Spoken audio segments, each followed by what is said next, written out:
নিতাই গৌর সীতানাথ প্রেমানন্দে। হরি হরি বল। ওম নমো ভগবতে বাসুদেবায়। শ্রীমদ্ভাগবত মহাপুরাণম অষ্টম স্কন্ধ বিংশতি অধ্যায়। সুধী ভক্তগণ, আসন্ন মৃত্যুগ্রস্ত মহারাজ পরীক্ষিতের সভাতে উপস্থিত হয়ে সুখদেবজি যেভাবে শ্রীমদ্ ভাগবত সপ্তাহ জ্ঞানযজ্ঞ করেছিলেন, সেই সমস্ত তত্ত্বকথাগুলো আমরা ক্রম অনুসারে আস্বাদন করতে করতে আমরা অষ্টম স্কন্ধের বিংশতি অধ্যায়ে এসে উপস্থিত হয়েছি। গতকালকে আমাদের বিষয়বস্তু ছিল, শুক্রাচার্য যখন দেখলেন তিনার শিষ্য বলিরাজা তিনার বাক্যকে মানতেছে না, তিনাকে অবমাননা করতেছে, তিনাকে অবজ্ঞা করতেছে, তখন তিনি মনের দুঃখে কি করলেন? শুক্রাচার্যকে অভিসম্পাত দিলেন, তুমি শ্রীবষ্ট হয়ে যাও বলে গুরুদেব সেখান থেকে রাগ করে চলে গেলেন। গুরুদেব চলে যাওয়ার পর বামন ভগবান বলছেন, হে বলিরাজ, আপনি সংকল্প মন্ত্র উচ্চারণ করুন, করে 3 পাদ ভূমি দান করুন। সেই সময়ে স্বর্গের দেবতাগণ বলির এই মহৎ কার্য দর্শন করিয়া স্বর্গ হইতে পুষ্পবৃষ্টি করিতে লাগিলেন, আকাশে দুন্দুভি বাজিতে লাগিল, গন্ধর্বগণ কিঙ্করগণ গান করিতে শুরু করলেন, সকলেই বলির প্রশংসা করলেন যে তিনি আজ ভগবানকে দান করতে বসেছেন। এদিকে বামন ভগবান বলছেন, দেখো, সংকল্প করে যদি কোনো কাম্যকর্ম করা হয় তাহলে তার সম্পূর্ণ ফল লাভ করা যায়, আর সংকল্প না করিয়া করলে তার অর্ধেক ফল লাভ হয়। এই জন্য সংকল্প করাটা ভালো। তবে সংকল্প করতে গেলে কি বিধান আছে জানো? হরিতকি ফলম শ্রেষ্ঠ সংকল্পে বিধি পূর্বকম তৎ অভাবে চ রম্ভাবা ন গুভাকং কদাচন। বললেন যে হাতে হরিতকি নিয়ে সংকল্প করা অতি শ্রেষ্ঠ উত্তম। যদি হরিতকি না পাওয়া যায় তাহলে তুমি হাতে কলা নিতে পারো, কিন্তু কখনো সুপারি হাতে নিয়ে সংকল্প করিবে না। গৃহীত ডো বরং পত্রং বারিপূর্ণ গুণাম্বিতম দত্তত্রয় সাগ্রমূলম ফলমূলতিলম্বিতম। দেখেন গৃহস্থরা কি করবেন? একটা তামার পাত্রর মধ্যে জল পূর্ণ করে নেবেন, 3টা কুশ আনবেন, একদম গুড়া সহিত, মূল সহিত, মূল এবং অগ্রভাগের সহিত 3টা কাশিয়া গাছ কুশ আনবেন, এবং ফল, তিল ইত্যাদি ওর মধ্যে স্থাপন করে সংকল্প করবেন, সম্পূর্ণ ফল পাওয়া যায়। জলাশয় বামকূপে সংকল্পে পূর্বদিমুখৈ সাধারণে দত্তবাস ঈশানম নিক্ষেপতম পায়। বিশেষত পূর্বমুখী হইয়ে সংকল্প করাটা উত্তম। যদি এর কোনো ব্যতিক্রম দেখা যায়, অভাব হয়, অসুবিধা হয়, তাহলে আপনি উত্তরমুখ হইয়াও সংকল্প করতে পারেন। এবং সংকল্প করার পরে সেই পাত্রস্থিত জল তুমি ঈশান কোণেতে কিঞ্চিত নিক্ষেপ করিবে। আর কি জানো নিয়ম? শক্তি সংকায় হস্তে নশ্চৌকাশা রূপাদ্ধিবিস্ততা সংকল্পো নৈব কর্তব্য মৃত্যুময়েন কদাচন। দেখো, ঝিনুকের মধ্যে জল নিয়ে সংকল্প করতে নাই, সংকেতে জল নিয়ে সংকল্প করতে নাই, শুধু খালি হাতে সংকল্প করতে নেই, কাঁসার পাত্রেতে সংকল্প করতে নাই, মাটির পাত্রেতে সংকল্প করতে নাই। অতএব হে বলির মহারাজ, তুমি হাতেতে জল নিও, তুমি হাতেতে জল নিও এবং হাতেতে জল নিয়ে তুমি আমার কথা মতো সংকল্প মন্ত্র পাঠ করিয়া সংকল্পের কাজ শুরু করে দাও।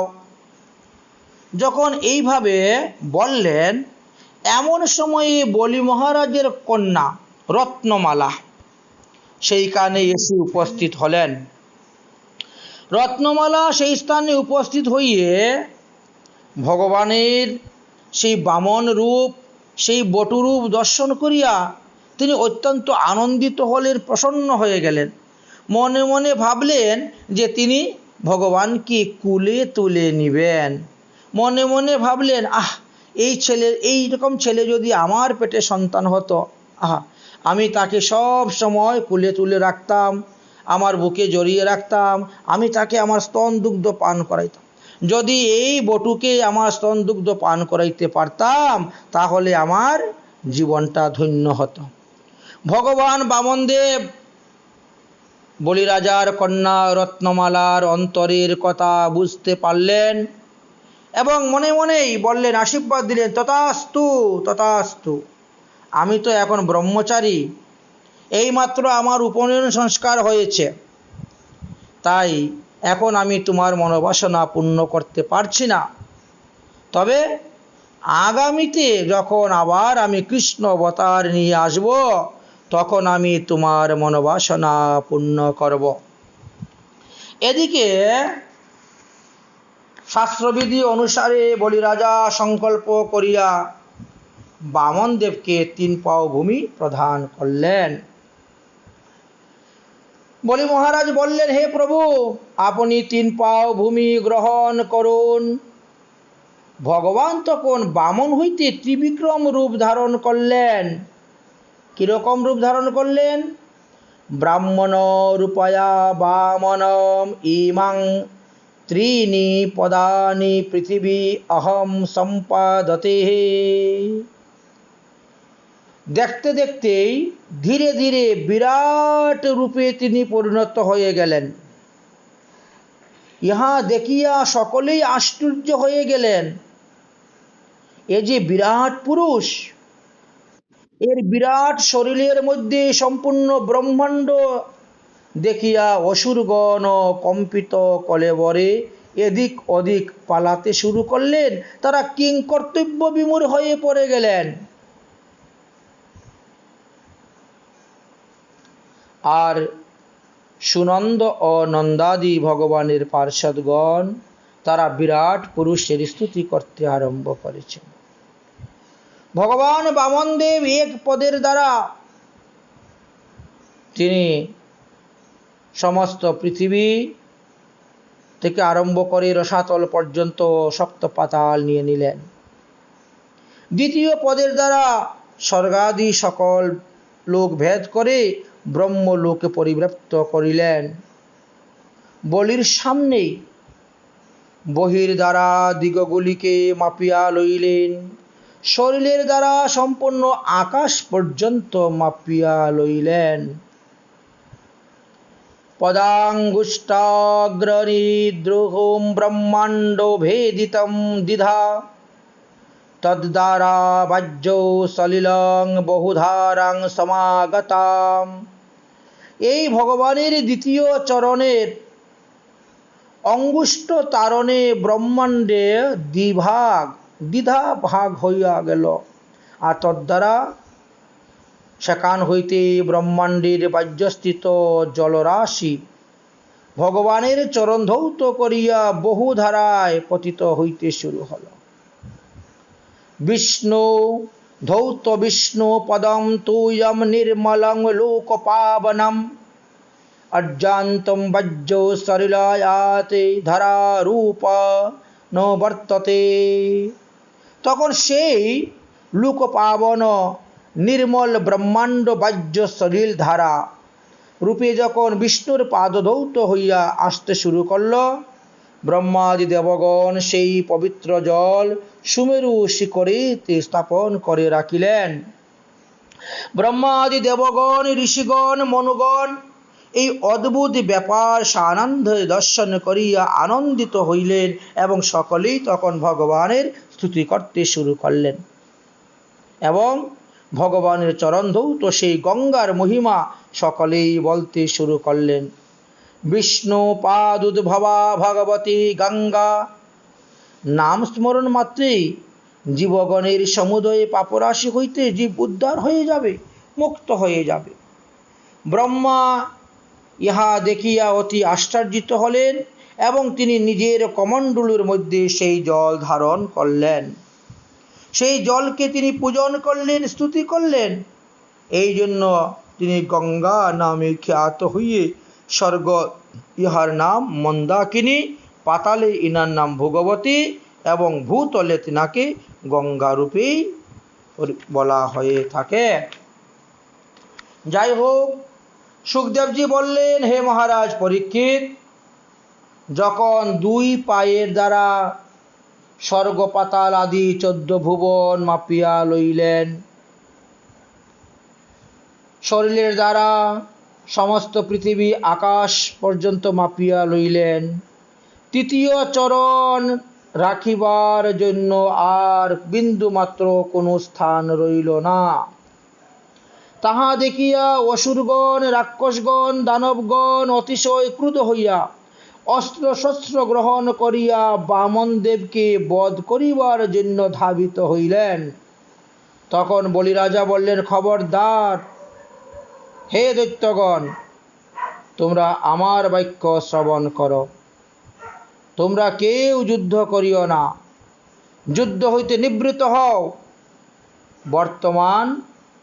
বর্তমানে আমার অনুকূল সময় নহে, সুতরাং আমাদের শুভ সময়ের আশার প্রতীক্ষা করে থাকতে হবে। তোমরা শান্ত হও, তোমরা এখন যুদ্ধ করিও না। এদিকে বামন ভগবান বলছেন, হে দৈত্যেন্দ্র, তুমি যে আমাকে 3 পাও ভূমি দান করার জন্য সংকল্প করলে, কিন্তু তোমার সংকল্প তো মিথ্যা হয়ে গেল। তুমি মাত্র 2 পাও ভূমি আমাকে দিলে, 3য় পাও ভূমি দেওয়ার মতন তো কোনো জায়গাই তোমার কাছে নাই। অতএব তুমি সংকল্প যদি পূর্ণ করতে না পারো, তোমার বাক্যকে যদি সত্য করতে না পারো, তাহলে তোমাকে ঘোর নরকাদি যন্ত্রণা ভোগ করতে হবে। এটা শাস্ত্রে বলেছেন। শাস্ত্রে বলছে, যে ব্যক্তি ব্রাহ্মণের নিকটে সংকল্প করিয়া সেই বস্তু দিতে না পারে, তাকে সহস্র বৎসর যাবৎ নরকে পতিত হইয়া থাকতে হয়। তুমি আমাকে ভূমিদান না করে কোথায় পালাবে? তোমার পালানোর কোনো রাস্তা নাই।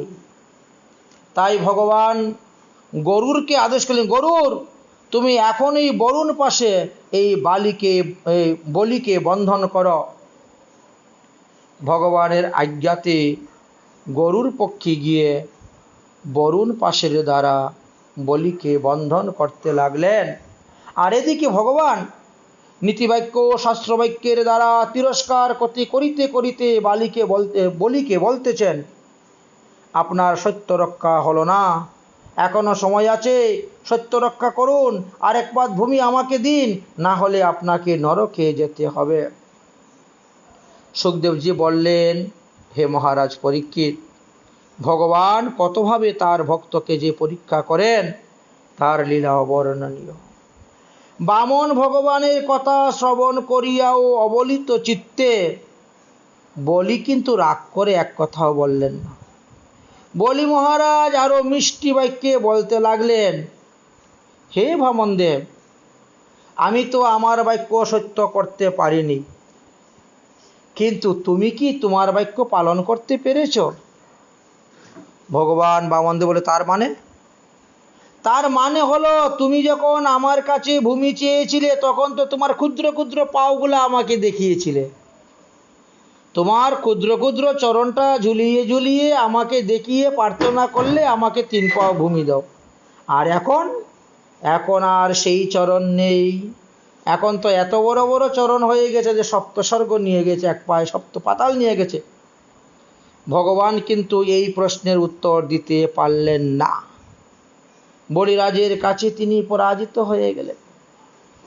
বলিরাজ কহিলেন, হে ভগবান, আপনি যদি আমার প্রতিশ্রুতি বাক্যকে মিথ্যা করার চেষ্টা করেন, তবুও আমি সেই বাক্যকে সত্যতে পরিণত করিবার চেষ্টা করিয়ে যাব। আমার বাক্য মিথ্যা হইতে দিব না। আপনার 3য় চরণ বাহির করুন, আমি চেষ্টা করব আপনার 3য় চরণ আপনাকে দেওয়ার জন্য।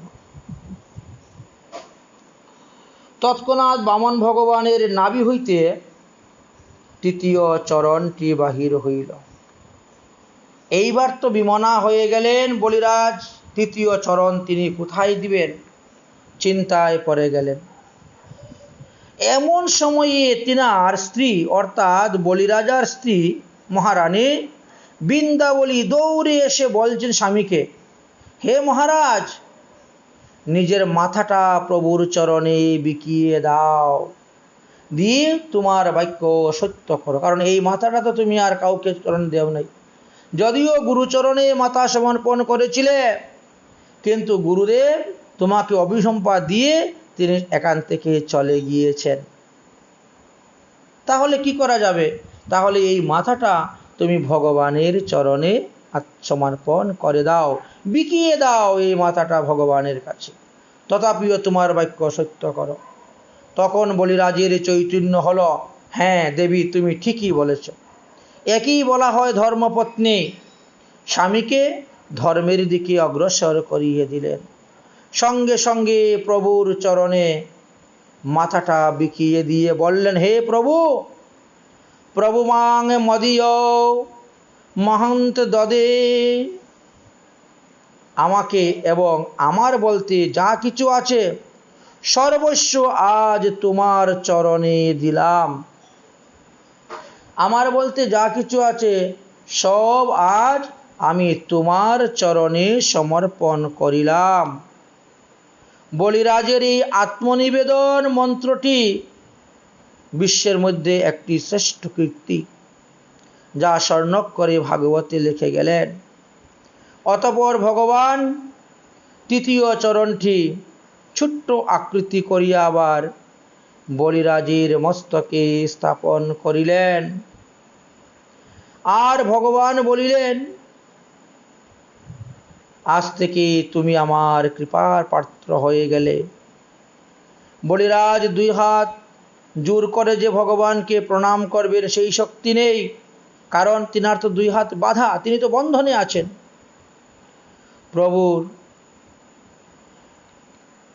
প্রভু এই চরণ আর কোনোদিন যেন আমার মাথা থেকে অন্যত্র না যায়, আপনি আমাকে সেই বরদান করুন। ভগবান বললেন, তথাস্তু বলিরাজ, তথাস্তু। তুমি যেই বস্তু পেয়েছ, ব্রহ্মা, মহাদেব, লক্ষ্মী তারা কেউ পায় নাই। বলিরাজ বললেন, আজ থেকে আমার যা কিছু আছে সব আপনার, সব কিছু আপনার চরণে আমি সমর্পণ করে দিলাম। প্রভু সর্বস্ব তোমার চরণে সপিয়া, হয়েছি তোমার দাস। প্রভু সর্বস্ব তোমার চরণে সপিয়া, পড়েছি তোমার ঘরে, আমি পড়েছি তোমার ঘরে। তুমি তো ঠাকুর তোমার কুকুর বলিয়া জানিও মোরে। তুমি তো ঠাকুর তোমার কুকুর বলিয়া জানিও মোরে। আমি পড়েছি তোমার ঘরে, প্রভু পড়েছি তোমার ঘরে। বাদিয়া নিকটে আমারে পালিবে, রহিব তোমার দ্বারে। প্রভু বাঁধিয়া নিকটে আমারে পালিবে, রহিব তোমার দ্বারে। আমি পথিব জনারে আসিতে না দিব, প্রতিব জনারে আসিতে না দিব, রাখিব গরের পারে, রাখিব গরের পারে। তব নিজ জন প্রসাদ সেবিয়া, উচিষ্ট রাখিবে যাহা। প্রভু তব নিজ জন প্রসাদ সেবিয়া, উচিষ্ট রাখিবে যাহা। আমার ভোজন পরম আনন্দে, আমার ভোজন পরম আনন্দে, প্রতিদিন হইবে তাহা। প্রভু প্রতিদিন হইবে তাহা। বসিয়া শুহিয়া তোমার চরণ, চিন্তিব সতত আমি। প্রভু বসিয়া শুহিয়া তোমার চরণ, চিন্তিব সতত আমি। নাচিতে নাচিতে নিকটে যাইব, যখন ডাকিবে তুমি। আমি নাচিতে নাচিতে নিকটে যাইব, যখন ডাকিবে তুমি। প্রভু যখন ডাকিবে তুমি। আমি নিজ জন পোষণ কবু না ভাবিব, রহিব ভাবের ঘরে। আমি নিজেরে পোষণ কবু না ভাবিব, রহিব ভাবের ঘরে। ভকত বলি তোমার সেবক, ভকত বিনোদ তোমার পালক, বলিয়া বরণ করো, প্রভু বলিয়া বরণ করো। আমি ওই চরণে সব সপিলাম, ওই চরণে সব সপিলাম। আমার মধ্যে যাহা কিছু, ওই চরণে সব সপিলাম। আমায় চরণ ছাড়া করো না গো, ওই চরণে সব সপিলাম। শুধু এই জন্মে নয়, জন্মে জন্মে চরণ ছাড়া করো না গো।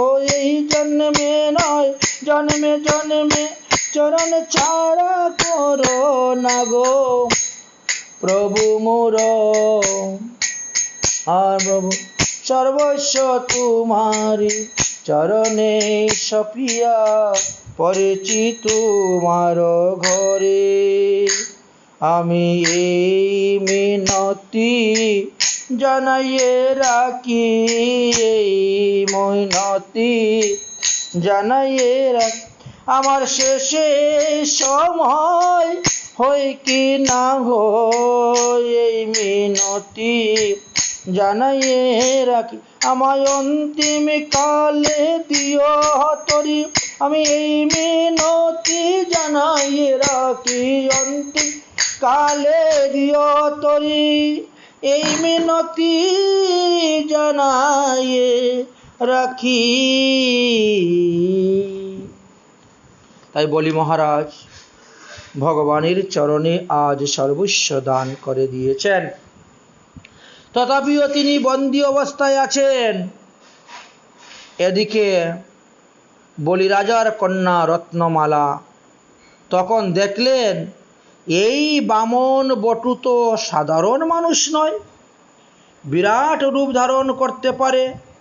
আমার পিতার স্বর্গরাজ্য থেকে আরম্ভ করে 14 ভুবন সে কেড়ে নিয়ে গেছে, আমার পিতাকে সব সম্পত্তি থেকে বঞ্চিত করেছে, আমার পিতাকে বরুণ পাশে বন্ধন করেছে।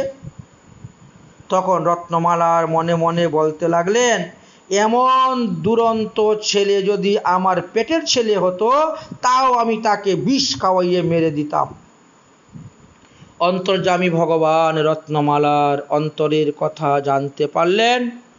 ভগবান বললেন, তথাস্তু, তাই হবে, তাই হবে। যাদৃশ্য ভাবনা যস্য সিদ্ধির ভবতু তাদৃশ। সুতরাং এই বলিকন্যা রত্নমালায় দাপর যুগে পুতনা হয়ে এসে জন্মগ্রহণ করেছিলেন, যার ফলে ভগবান তার স্তন এবং বিষ উভয়টাই দুটাকেই পান করেছিলেন ভগবান। যাই হোক, এবার আমরা দৈত্য মহারাজের বলির কথা আবার যাই ফিরে। দৈত্যরাজ বলি তখন সত্য রক্ষা করিয়া ভগবানকেও পর্যন্ত তিনি জয় করিয়া লইলেন। তখন সেখানে প্রহ্লাদ এসে উপস্থিত হলেন, ভগবানকে প্রণাম করলেন। কিন্তু বরুণ পাশের দ্বারা বদ্ধ বলি মস্তক নত করে তিনি ভগবানকে প্রণাম করতে পারছেন না। তাই প্রহ্লাদ বলছেন, হে ভগবান, আপনি যে বলির ইন্দ্রপদ হরণ করলেন উহা অতি উত্তম হইয়াছে বলিয়াই আমি মনে করি। এখন সে নিরঅভিমানী হয়ে নিরঅহংকারী হয়ে শুদ্ধ মনে সে আপনার ভজন করতে পারবে। এই মতো অবস্থায় বলিপত্নী বৃন্দা দেবী তিনি কৃতাঞ্জলি পুটে প্রণাম করিয়া বামন ভগবানকে বললেন, হে ভগবান, আমি শুনিয়াছি ততে পাদৌ সরতি সলিলং প্রদায় পূর্বা পুরু পূর্বেরপি বিধায়া সতি সর্পয়ম। আমি শুনেছিলাম সাধু মুখে যে আপনার চরণে যদি কেউ শুধুমাত্র কিঞ্চিত জল অর্পণ করে তৎফলে নাকি সে সর্বলোকের উত্তম গতি বৈকুণ্ঠ ধাম প্রাপ্ত হয়ে যায়। অথচ আমার স্বামী তিনি নির্বিকারে আপনাকে ত্রিভুবন দান করে দিলেন, এমনকি নিজের দেহটা পর্যন্ত আপনার চরণে অর্পণ করে দিলেন, তবুও কেন তিনি এখন পর্যন্ত বরুণ পাশে আবদ্ধ হয়ে দুঃখ ভোগ করতেছেন? ইহা বড় আশ্চর্যের কথা, আপনার লীলা বড়ই বিচিত্র। ভগবান বললেন, হে কল্যাণী, তুমি কিছুই আশ্চর্য মনে করিও না। কেননা যস্য অহম অনুগৃহ্ণামি হরিষ্য তদধন নস্য সৈন্যং। আমি যাহাদিগকে কৃপা করি প্রথমত তাহার সম্পত্তি হরণ করি, কারণ সম্পত্তি মানুষকে উন্মুক্ত করে, পাগল করে দেয়। জন্ম, কর্ম, রূপ, বিদ্যা, ঐশ্বর্য এবং সম্পত্তি, এই 6টি বস্তু পাইয়া মানুষ ধরাকে সরা জ্ঞান করে। এই 6টি বস্তু পাইয়া মানুষ নানাভাবে অহংকার করে, ধনের অহংকার, বিদ্যার অহংকার, বলের অহংকার, রূপের অহংকার, যৌবনের অহংকার। তাই তাদেরকে আরোহ ঐশ্বর্য দিয়ে কৃপা করি, আবার কারো ঐশ্বর্য নিয়ে আমি কৃপা করি। যাহারা সম্পত্তি পাইয়া অহংকারী হয় তাহাদের সর্বস্ব আমি নাশ করি। যে করে আমার আশ তার করি সর্বনাশ। তবু যদি না ছাড়ে আমার পাশ, তবে তারে করি আমি দাসের দাস।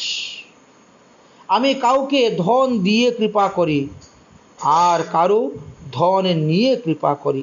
যেমন ধ্রুব, প্রহ্লাদ, এদেরকে আমি রাজত্ব দিয়ে কৃপা করেছিলাম। মহারাজ অম্বরীশ রাজত্ব দিয়ে কৃপা করেছি, সুদর্শন চক্র দিয়ে কৃপা করেছি, রক্ষা করেছি। তবে বলি রাজা, রাজ্য হরণ করিলাম কেন? তাহা শুনো। বলি রাজার রাজ্য হরণ করলাম, অর্থাৎ তার সর্বরোগ আমি দূর করে দিলাম। এইটাই হলো ভবরোগের একমাত্র কারণ। হে বলি, তোমার যজ্ঞ পূর্ণ হইয়াছে, যেহেতু তুমি সমস্ত কিছু আমাকে দান করিয়াছ। গরুর, যাও, তুমি তার বন্ধন খুলে দাও। তুমি যেহেতু আমাকে সবকিছু দান করে দিয়েছ, এর ফলে তুমি ইন্দ্রপদ লাভ করিয়াছ।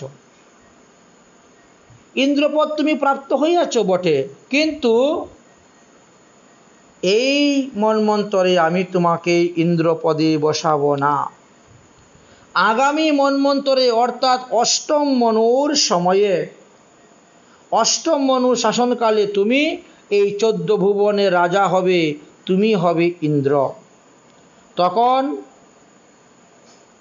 তুমি 71 চতুর্যুগ পর্যন্ত এই স্বর্গরাজ্য ভোগ করবে। আপাতত তোমার বাসস্থান দুটাই আছে, তুমি ইচ্ছা করলে স্বর্গে থাকতে পারো, আবার আমি তোমার জন্য বিশ্বকর্মার দ্বারা সুতলে এমন সুন্দর একটা পুরী নির্মাণ করেছি, যা স্বর্গ হইতেও শ্রেষ্ঠ। দেবতারাও লালায়িত করেন সেই পুরীর জন্য। এখন তুমিই বলো, তোমার এই হাজার হাজার মূর্খগুলাকে নিয়ে তুমি স্বর্গে বাস করতে চাও, না আমার সঙ্গে যে 5 জন পণ্ডিত আসছে তাদেরকে নিয়ে তুমি রসাতলে বাস করতে চাও? বলি রাজা বলিলেন, মূর্খদের সঙ্গে করে নিয়ে স্বর্গে বাস থেকে পণ্ডিতদেরকে সঙ্গে করে নিয়ে রসাতলে বাস করাই শ্রেষ্ঠ। তখন বামনদেব তার সঙ্গী 5 জন ব্রাহ্মণকে বললেন, যাও, তোমরা বলি রাজার সঙ্গে রসাতলে গিয়ে সেখানে তোমরা বাস করো। ভগবান বলিকে সাপ মানে গরুর পাশ হইতে মুক্ত করিয়া বলিলেন, হে দৈত্যরাজ, আমার কৃপাতে সুতলবাসীগণের কখনো মনপীড়া হইবে না, কখনো দেহপীড়া হইবে না, কোনো রোগ শোক হইবে না, কোনো আলস্য থাকিবে না, কেউ তাদেরকে পরাজিত করতে পারবে না। এইভাবে তাদেরকে বর দান করিলেন। অত্যন্ত সন্তুষ্ট হলেন সকলেই। ভগবান বলেন, হে বলি, তুমি স্বজনগণকে সঙ্গে করে নিয়ে এবার তুমি রসাতলে যাও, আর দেবতারা এই স্বর্গরাজ্য ভোগ করুক। তাই মন্ত্রধূমক নামক ইন্দ্রকে ভগবান বামনদেব স্বর্গরাজ্য ফেরত দিয়ে দিলেন। তিনি মন্ত্রধূমক নামক ইন্দ্র স্বর্গের সিংহাসনে বসলেন। ভগবান বললেন, দেখো, তুমি আমার বাক্য রক্ষা করিয়াছ, তাই আমি অত্যন্ত সন্তুষ্ট হইয়াছি। তুমি আমার কাছে বর চাও, তুমি যেই বর চাইবে আমি তোমাকে আজকে সেই বর দিব। বলি বললেন, আপনি যদি আমাকে বর দেন তাহলে এই বর দিন, আপনি সুতলে আমার পুরীতে গিয়ে আমার দরজার সামনে দারোয়ান হয়ে আপনি সর্বদা বসে থাকবেন। আমি যখনই ঘর থেকে বেরোবো আপনাকে দর্শন করব, প্রণাম করব, যখনই ঘরের ভিতরে ঢুকবো আপনাকে দর্শন করব, প্রণাম করব।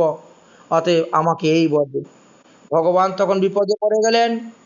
তখন ভগবান বলছেন, তথাস্তু, তাই হোক। আমি তোমার দরজার দ্বারপাল হয়ে, দারোয়ান হয়ে তোমাকে সর্বদা রক্ষা করব, তোমার সর্ববিঘ্ন আমি বিনাশ করব। তুমি আমাকে সর্বদা তোমার নিকটেই দেখিতে পাইবে, তোমার কোনো প্রকার ক্লেশ হইবে না। আমি তোমার দ্বারপাল হয়ে তোমার পরিবার বর্গকে আমি রক্ষা করিব। রক্ষিতে সর্বতো ওহম তাং সানিগ্ধৌ সমরিষ্যদম। সুখদেবজি বলিলেন, হে পরীক্ষিত, ভগবান বামনদেব নিজেই বলিরাজকে ক্ষণিকের জন্য বেঁধেছিলেন বটে, কিন্তু তার বিনিময়ে চিরজীবনের জন্য নিজেকে বলিরাজের কাছে বন্ধন স্বীকার করে নিলেন। বলিরাজকে যে ভগবান কৃপা করেছিলেন, এই কৃপা আর কেউ পায় নাই। এইভাবে আমরা অষ্টম স্কন্ধের 22 অধ্যায় পর্যন্ত আস্বাদন করলাম। এবার আমরা 23 অধ্যায়ে গিয়ে উপস্থিত হচ্ছে। বলি মহারাজ এখন রসাতলে গিয়ে উপস্থিত হয়েছেন। ভগবান বামনদেব বলি মহারাজের দরজার পাহারাদার হয়ে আছেন। তিনি স্বাচ্ছন্দ্যে রাজ্যভোগ করতেছেন। একদিন কি হয়েছে, ব্রহ্মা ভৃগুবংশীয় ব্রাহ্মণদেরকে নিয়ে সেখানে গিয়ে উপস্থিত হলেন। শুক্রাচার্য সেই স্থানে গিয়ে উপস্থিত হলেন এবং তিনি ভগবানকে দণ্ডবত প্রণাম করে একটি অপূর্ব কথা বললেন। সেটা কি? মন্ত্র তন্ত্র তৎছিদ্রসু দেশ কালাহ বস্তুত সর্ব করতি নিশ্চিদ্র নাম সংকীর্তন তব। হে ভগবান, আপনার পূজাকালে, যজ্ঞকালে, যে কোনো শুভ কর্মতে যদি মন্ত্র উচ্চারণের স্বর কোনো ভুল হয়, চরিত, উদ্দাত বা প্লুত, দীর্ঘ, হ্রস্ব, বৈদিক বিধি অনুসারে স্বরের উদ্দাত, অনুদাত, চরিত আদি অনেক ভুল ত্রুটি হয়। তো এই রকম যদি কোনো মন্ত্র ভুল হয়, দ্রব্য দোষ হয়, স্থান দোষ হয়, কাল দোষ হয়, তাহলে আপনার নাম সংকীর্তনের দ্বারাই অসম্পূর্ণ বস্তুটাও পূর্ণ হয়ে যায়। তাই আমরা আপনার নাম সংকীর্তন করব। এই বলে শুক্রাচার্য ভগবানকে প্রণাম করলেন। প্রণাম করে তিনি ভগবানের নাম সংকীর্তন করতে করতে তিনাকে প্রদক্ষিণ করতে শুরু করলেন এবং তিনাকে সন্তুষ্ট করার পর এইবার শুক্রাচার্য ভিতরে প্রবেশ করলেন। সুখদেবজি বললেন, হে পরীক্ষিত, অতঃপর শুক্রাচার্য ঋষিগণের দ্বারা বলির যজ্ঞ অনুষ্ঠান পূর্ণ করলেন। ভগবান প্রহ্লাদকে বললেন, তোমার কল্যাণ হোক, তোমার পৌত্র সঙ্গে সুতলেই তুমিও থাকো, আমি গদা হাতে লইয়া তোমাদেরকে দরজায় দারোয়ান হইয়া পাহারা দিব, অতএব তোমাদের আর কোনো ভয় নাই। অতঃপর বলিরাজ রাক্ষস, অসুর, দৈত্য, দানব সকলকে নিয়ে সুতলে রাজ্য করতে শুরু করলেন। ভগবান বামনদেব এই রূপে বলির নিকট হইতে ত্রিপাদ ভূমি ভিক্ষার ছলে সমস্ত সম্পদ হরণ করে পুরন্দর নামক ইন্দ্রকে প্রদান করিলেন। অতঃপর ব্রহ্মাদি দেবগণ কশ্যপ এবং অদিতির প্রতি প্রীতির জন্য বামনদেবকে উপেন্দ্র পদে অভিষেক করাইলেন, যাহার দ্বারা আর কোনো বাধা দেখা যায় না, সেই জন্য অভিষেক করিলেন। ব্রহ্মার আদেশে বামন ভগবানকে ইন্দ্র বিমানের দ্বারা স্বর্গে লইয়া গেলেন এবং সেখানে বামনদেবের সঙ্গে নির্ভয়ে স্বর্গ পালন করতে লাগিলেন। হে রাজন, বলি এবং বামনের এই অদ্ভুত চরিত্র প্রসঙ্গ আজ আমি তোমার নিকটে বর্ণন করলাম। শ্রদ্ধা সহিত এই লীলাকথা যারা শ্রবণ করবেন তারা সমস্ত পাপ হইতে নষ্ট হবে এবং দেহান্তে তারা উত্তম গতি লাভ করিতে পারিবেন। এইভাবে ভগবান বামনদেব এক অংশে রসাতলে তিনি বলিরাজার দরজার দারোয়ান হয়ে পাহারা দিচ্ছেন। সেই সময়ে একদা কি হয়েছিল, রাবণ দিগ্বিজয় করার জন্য বেরিয়েছিলেন।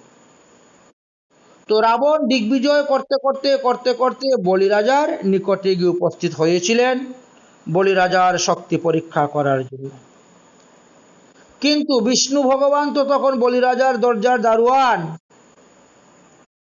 তিনি উঠে দাঁড়ালেন, কে তুমি? ভিতরে কেন যাচ্ছ? কার আদেশে ভিতরে যাচ্ছ? তো বামন ভগবানের সঙ্গে রাবণের তখন কথা কাটাকাটি শুরু হলো, তারপরে হাতাহাতি, তারপরে হস্তাধস্তি, কুস্তাকুস্তি, তারপরে আক্রমণ শুরু হয়ে গেল।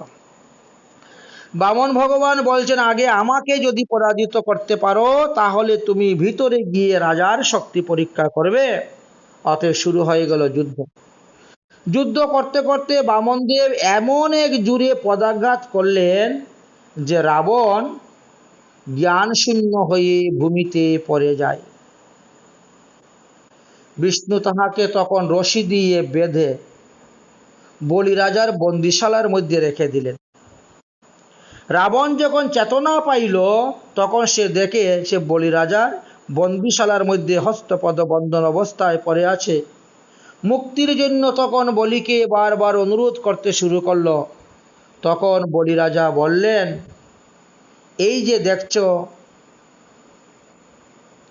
হিরণ্য কৈশুপুর কানের কুণ্ডুল দুটি দেখতে পাচ্ছ, যদি তুমি উহা আমাকে এনে দিতে পারো তবে আমি তোমাকে ছেড়ে দিব। রাবণ কুণ্ডুল দুটি আনতে গিয়ে কুণ্ডুলের তেজেতে আবার অজ্ঞান হয়ে পড়ে যান। বলি রাজা বললেন, তুমি যখন কুণ্ডুল আনতে পারলে না তবে বিষ্ণুর হাত থেকে তোমাকে মুক্ত করা সম্ভব নয়। বিষ্ণুর হাতেই তোমার মৃত্যু হইবে, কারাগারেই পড়ে থাকো। অতঃপর রাবণ বহুদিন যাবৎ বলি মহারাজের কারাগারে বন্দী অবস্থায় ছিলেন। দেবগণ স্বচ্ছন্দে ঘুরে বেড়াতে লাগলেন। একদিন বলির 700 দাসী ভোজনের পর উচ্ছিষ্ট থালা ধুইতে যাচ্ছে। তখন রাবণ বলিলেন, শুনো কন্যাগণ, এক মুষ্টি অন্ন দিয়া রাখহ জীবন। দাসীগণ তখন সেই উচ্ছিষ্ট থালার অন্ন রাবণকে দিলেন। সেই দাসীগণের উচ্ছিষ্ট অন্ন খাইয়া রাবণ এত শক্তিশালী হইলেন যে কারাগার হইতে তিনি পালিয়ে লঙ্কায় চলে গেলেন। বিষ্ণু ভক্ত পরায়ণ বলি, দাসীগণের এটুতে যদি এত শক্তি থাকে তাহলে স্বয়ং ভগবানের প্রসাদের মধ্যে না জানি কত শক্তি আছে, এটা রাবণ একমাত্র অনুভব করতে পেরেছিল। যাই হোক, এদিকে বৈকুণ্ঠের লক্ষ্মী দেবী বড় চিন্তার মধ্যে পড়ে গেলেন। তিনার মনে বড় অস্থিরতা শুরু হলো। দেবতাদের অনুরোধে নারায়ণ গেলেন দেবতাদের উপকার করার জন্য। আচ্ছা, বলিকে ছলনা করে তার কাছ থেকে তো স্বর্গরাজ্য এনে তিনি দেবতাদেরকে দিয়ে দিয়েছেন, আর দেবতারাও স্বাচ্ছন্দ্যে স্বর্গভোগ করতেছে, অথচ আমার প্রভু কোথায় গেলেন, তিনি কেন এখনো আসছেন না?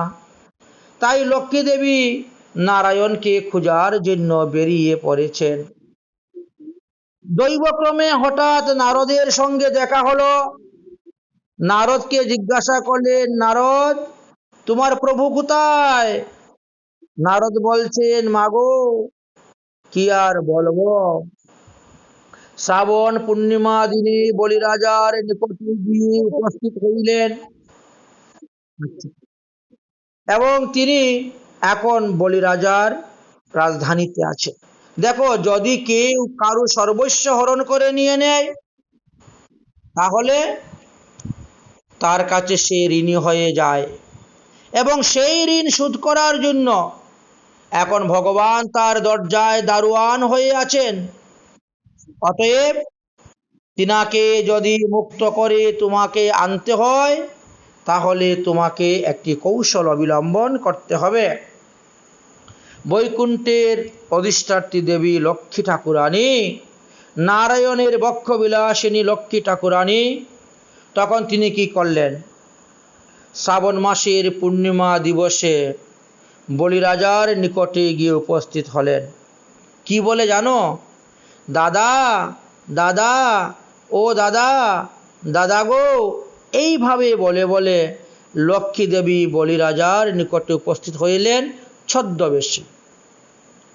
তিনি হাতের মধ্যে একটি লাল রঙের সুতা নিয়ে গেলেন। যেটাকে আমরা রাখি বন্ধন বলে থাকি। বলি রাজা মনে মনে চিন্তা করলেন, এত সুন্দর অপূর্ব রমণীকে সে আবার আমাকে দাদা দাদা বলে ডাকতেছে। আমার তো নিজের কোনো বোন নেই, এ আবার কোথাকার কোন বোন আসলো দেখি। বলি রাজা বেরিয়েছেন। লক্ষ্মী দেবী বললেন, আমি তোমার বোন আর তুমি আমার ধর্মের ভাই। আজ রাখি বন্ধনের দিন, আসো আমি তোমার হাতে রাখি বন্ধন করে দেই। বলি রাজার হাতে লক্ষ্মী দেবী রক্ষা কবচ স্বরূপ সেই রাখি বন্ধন করে দিলেন। যেন বদ্ধ বলি রাজা দানবেন্ড মহাবল, তৎ অনুবন্ধামি চাম রক্ষং মা চল। লক্ষ্মীর হাতে বলি রাজা রক্ষা বন্ধন কবচ রূপে রাখি বন্ধনটা পরার পরে তিনি বলছেন, হে বোন, তুমি তো আমাকে রক্ষা বন্ধন রূপে বন্ধন করে দিলে, আমি এই রক্ষা বন্ধনের দ্বারা সুরক্ষিত থাকব, কিন্তু তোমাকে তো আমার কিছু দেওয়া কর্তব্য, অতএব আমার কোনো কিছুর অভাব নেই, তুমি যা চাইবে আমি তোমাকে তাই দেব। লক্ষ্মী ঠাকুরানী বললেন, ভাই সত্যি দিবে তো? বলে, সত্যি সত্যি 3 সত্যি, তুমি যা চাইবে আমি তাই দেব। লক্ষ্মী দেবী বললেন, তাহলে ভাই আমার একটা নিবেদন আছে। বলি বললেন, এত সংকোচ করছো কেন? যা বলার নিঃসন্দেহে নির্ভয়ে তুমি বলতে পারো, কারণ ভাইয়ের কাছে বোনের আবদার সেটা তো থাকবেই।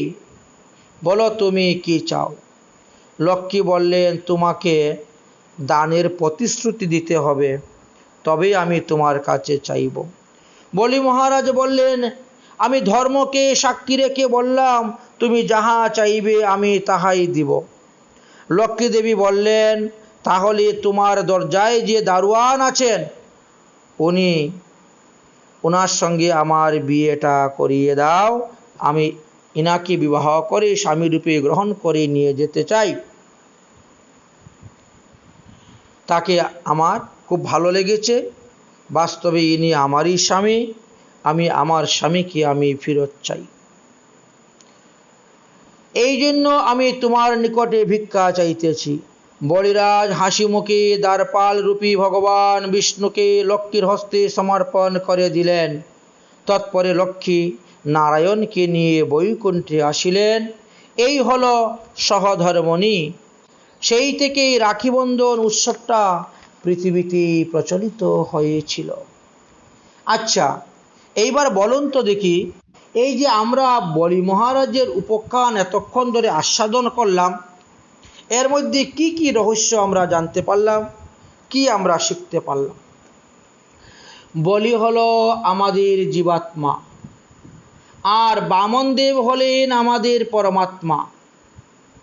বলি রাজার গুরু হলেন শুক্রাচার্য, অর্থাৎ তার অর্থ হলো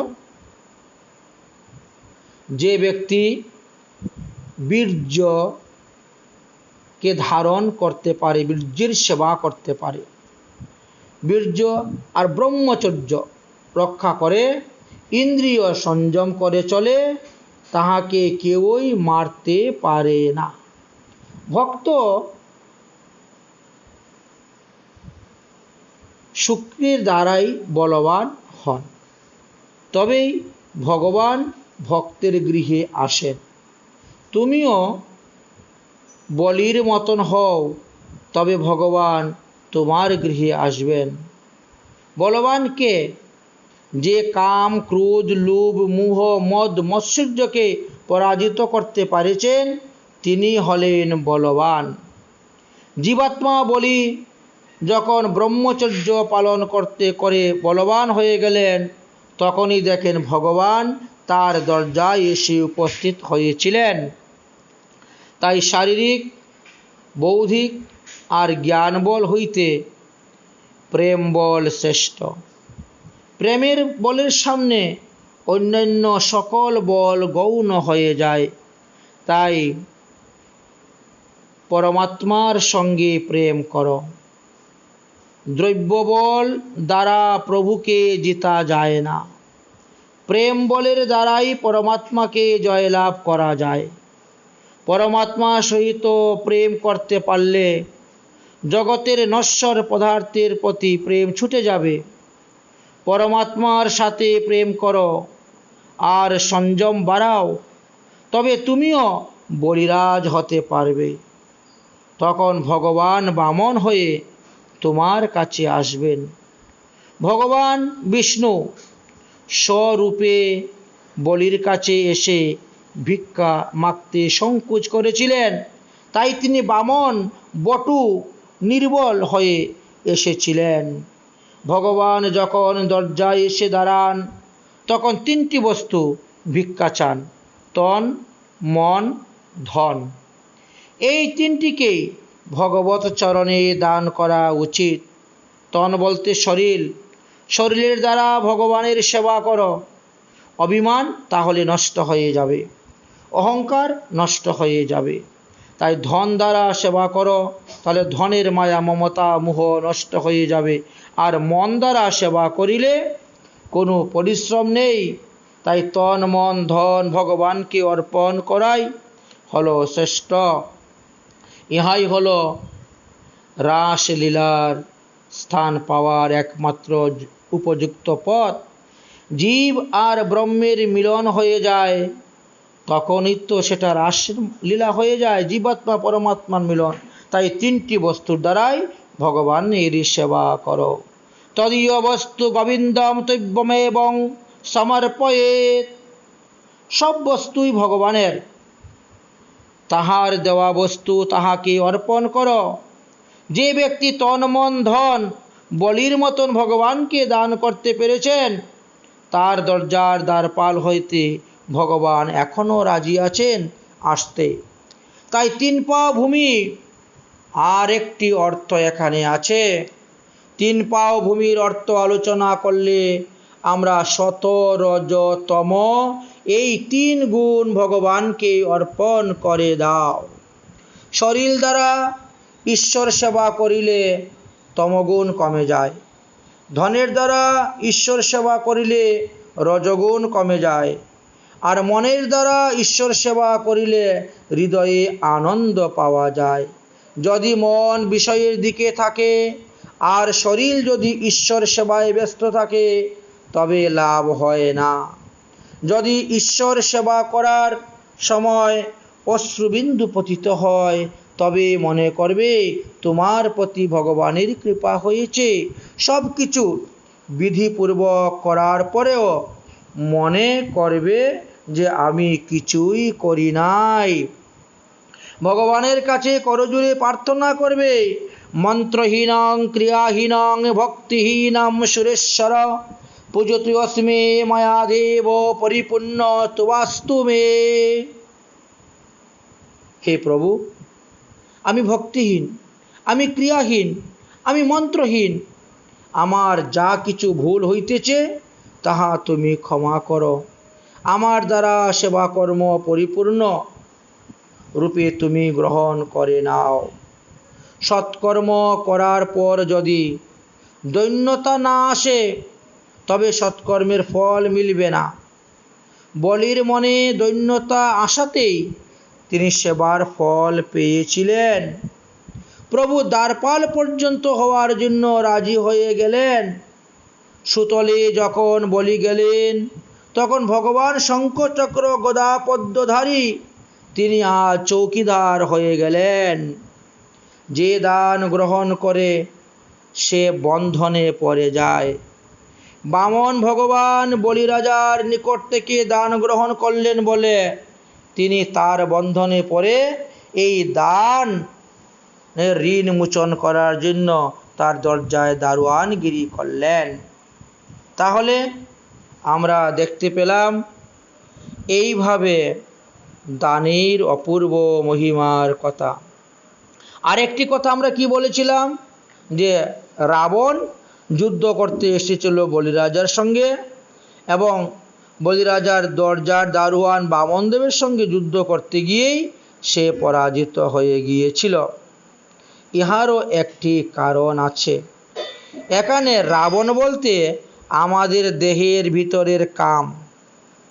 বলেন তোমার 10 ইন্দ্রিয়কে দরজায় যদি ভগবান চৌকিদারি করে তবে কি দেহের মধ্যে কাম আর প্রবেশ করতে পারবে? কাম দেহের মধ্যে প্রবেশ করতে পারবে না। তাই আমাদের 9টি দরজা, সেই 9টি দরজাতেই যদি আমরা ভগবানকে পাহারাদার রূপে বসিয়ে দেই তাহলে কাম আর দেহের মধ্যে প্রবেশ করতে পারবে না। তাই বামন ভগবানের বন্ধনের পর আমরা কি পেলাম?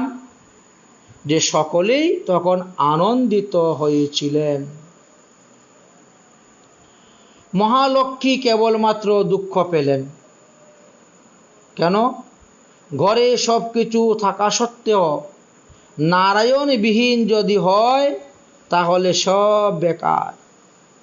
তিনি সব সময় চিন্তা করলেন নারায়ণ কবে আসবেন, নারায়ণ কবে আসবেন, আর কোথায় বা আছেন। তাহলে একদিন তিনি ব্যাকুল হয়ে নারদকে জিজ্ঞাসা করেছিলেন, কোথায় আছেন স্বামী, আপনি কিছু জানেন কি? তখন নারদজি যে উত্তর দিলেন শুনে লক্ষ্মী দেবী চকিত হয়ে গেলেন, হতবাক হয়ে গেলেন এবং তিনি নারায়ণকে সেই ঋণ থেকে মুক্ত করে নিয়ে আসার জন্য বলিরাজার বাড়িতেও পর্যন্ত ছদ্মবেশে গেলেন। তাহলে এখানে কি শিখলেন? ঘরের ঠাকুরজিকে প্রসন্নতার সহিত স্থাপন করিলে লক্ষ্মীজি বিনা আমন্ত্রণেও আপনার পিছনে পিছনে চলে আসবেন। আপনার গৃহে যদি আপনি ভগবানের সেবা ঠিকমতো করেন তাহলে লক্ষ্মী এখানে না আসে পারবেন না। এইটি তো দেখালেন যে বামনকে ঘরে স্থাপন করলো বলিরাজ, লক্ষ্মী অটোমেটিক সেখানে গিয়ে চলে গেলেন। আজ হইতে আমি তোমার ধর্মের বোন, তুমি আমার ধর্মের ভাই, এই যে সম্বন্ধ স্থাপন করলেন, বলি লক্ষ্মীকে বন্ধন করলেন, লক্ষ্মী বলিকে বন্ধন করলেন, ভাই বোনের সম্পর্ক করে। তাই লক্ষ্মীর আগমনে সুতলবাসীগণ সকলেই আনন্দিত হলেন। কিন্তু লক্ষ্মী মাতা আনন্দিত হলেন না, কারণ তিনার দুঃখ ছিল তিনার স্বামীর হাতে লাঠি, এক সামান্য চৌকিদারের মতন বসে পাহারা দিচ্ছেন, এটা তিনার মনে দুঃখ ছিল। যাই হোক, লক্ষ্মী ঠাকুরানী তখন তাকে উদ্ধার করে নিয়ে আসলেন। তাই এইখান থেকে আমরা শিখতে পারলাম যে আমার ঘরে তো সব কিছুই আছে, কিন্তু এমন একটা বস্তুর অভাব যা না থাকলে আমরা বাঁচি না। সেই বস্তু হলে আমাদের ভক্তি, আমাদের প্রেম। আমরা যদি প্রেমের সহিত ভগবানের সেবা করি, পূজা করি, তাহলে অনায়াসে আমরা ভগবানকে লাভ করতে পারব। সুখদেবজি বললেন, হে মহারাজ পরীক্ষিত, বলি যেমন তার ভক্তির দ্বারা ভগবানকে পর্যন্ত সে দরজার দারোয়ান করতে পেরেছিল, ঠিক তেমনিভাবে লক্ষ্মী দেবীও তিনার ভক্তির দ্বারা ভক্তকে সন্তুষ্ট করে ভগবানকে আবার বৈকুণ্ঠে ফিরিয়ে নিয়ে চলে এসেছিলেন। তাই ভক্তি এবং প্রেম, প্রেম ভক্তি হলো শ্রেয়। আমরা এইভাবে বামন ভগবানের অপূর্ব লীলা কথা শ্রবণ করলাম। আগামী দিনে আমরা মৎস্য অবতারের কথা আলোচনা করব। আজকের মতন হরিকথা আমাদের এখানেই বিশ্রাম। শ্রীমৎ মহাপ্রভুর কৃপা হলে আগামী কল্য আমরা অষ্টম স্কন্ধের 24 অধ্যায়তে প্রবেশ করব। এইখানে আমরা 23 অধ্যায় বিশ্রাম দিলাম। সর্বে ভবন্তু সুখিনা, সর্বে শান্তু নিরাময়া, সর্বে ভদ্রানুপশ্যন্তু, মা কশ্চিৎ দুঃখভাগ্ ভবেৎ। ওম শান্তি, ওম শান্তি, ওম শান্তি। যদক্ষরম পদভষ্টং মাত্র হীনশ্চ যদ্ভবেৎ তৎসর্বক্ষমতাং দেবং প্রসিদ্ধং পরমেশ্বর। কৃষ্ণায় বাসুদেবায় হরে পরমাত্মনে প্রণত ক্লেশনাশায় গোবিন্দায় নমো নমঃ। বলো শ্রীমদ্ভাগবত মহাপুরাণ কি জয়। जय जय श्री राधे श्याम निताई गौर हरि हरि बोल। हरे कृष्ण कृष्ण कृष्ण हरे हरे, हरे राम राम राम हरे हरे।